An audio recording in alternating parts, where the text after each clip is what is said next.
جيت نحيي كل المتضامنات والمتضامنين، اولا واساسا الحاضرين والحاضرات هنايا، عضوات واعضاء هيئه الدفاع اللي رغم انهم في اضراب وطني مفتوح جاو حضروا وتابعوا بما اوتوا في حدود ما يسمح به الاضراب ديالهم.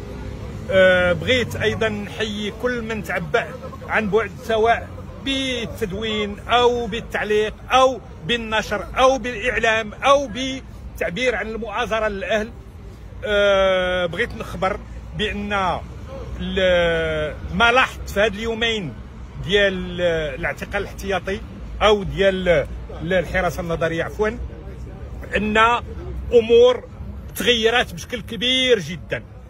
تغير يعني داك الشيء اللي كان ديال اللوسخ وديال الاكتظاظ وديال التعذيب المنهجي وديال الاهانه وديال كاع المعتقلين كتشوفهم عليهم العمارات ديال التعذيب وكذا، هادشي ما شفتوش.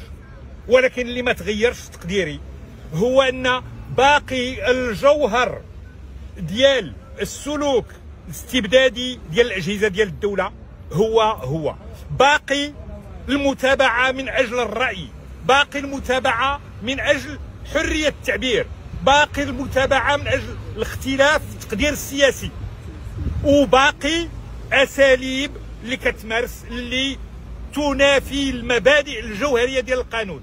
على راسها ان كنعتبر بان ما تعرضت له كان اختطاف، لان جاو وقفوا عليا في الشارع، هزوني مرابعه، حيدوا لي، حاولت نعيط على عباد الله، حيدوا لي التليفون من يدي، كذبوا عليا في الاول، قالوا لي حنايا راه حكا الشرطه القضائيه ديال تماره بغيناك جوج كلمات، فاذا بهم اللي دفعوني في الطوموبيل وزادوا وشدوا الطريق، عاد قالوا لي لا راه حنا الفرقه الوطنيه راه عندنا امر ديال الاحضار والاستماع، اعطيوني هذا الامر واعطيوني الهويات القضائيه ديالكم.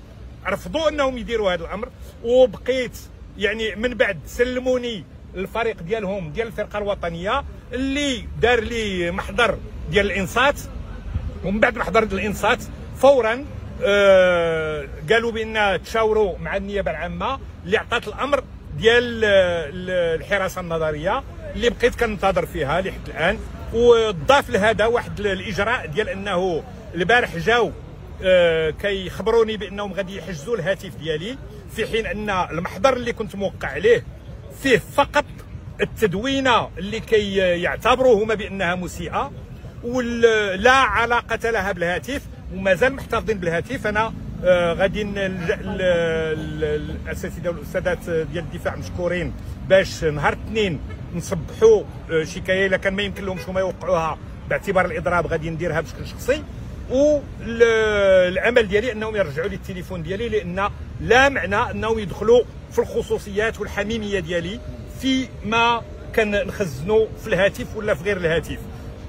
مقتنع بان واش بلغوك بان محامين مشاو الفرقه تما باش يتواصلوا معاك البارح؟ واش بلغوك؟ ما بلغونيش، ولكن اللي كانوا خبروني به من قبل هو ان ما غادي يكون الامكان ديال التخابر مع المحامين الا عند انقضاء الفتره الاولى ديال الحراسه النظريه. اي دونك مادام انقضات وكنت سلمت انا للنيابه العامه هنايا، ما بقاش موضوع انهم يكون هذا اللقاء. ولكن من جديد احيي المجهود والحضور والفعاليه ديال رفيقاتنا ورفاقنا واخواتنا واخواننا في الدفاع. كان عمر وسليمان. لا التليفون علاش؟ لا اكيد ان المتابعه الاصليه بان لهم بان داك الشيء ما شادش. هذه اراء سياسيه عاديه اللي تم التعبير عليها، واللي يعني من المسائل المضحكه هو ان ملي كنقارن كيقولوا علاش تقول الدوله الضعيفه، علاش تقول الهزيله، علاش تقول انت اللي مسافني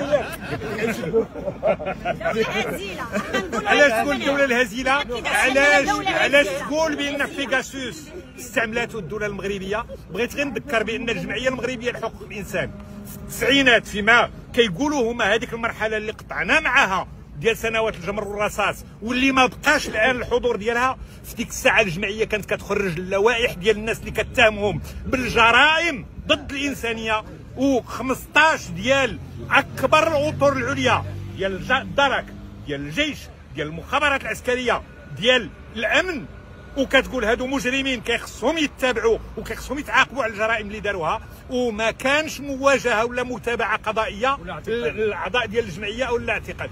وزادت الجمعيه خرجت لائحه من بعد ب 35 اسم، وما كانش يعني ان 45 عفوا الاعتقال السياسي كاين. دونك كنظن بان ما يمكنليش ننكر بان كاين حوايج اللي يمكن لنا نفتخروا بما حققه المجتمع المغربي من تقدم فيها ومن فرض المقاييس ديال الانسانيه، ولكن كاين حوايج اللي مازال كتقتضي النضال، كتقتضي الاستمرار، وسنستمر الى حين اقرار الديمقراطيه والحريه والمساواه والعداله والحكمه الجيده. تحياتي.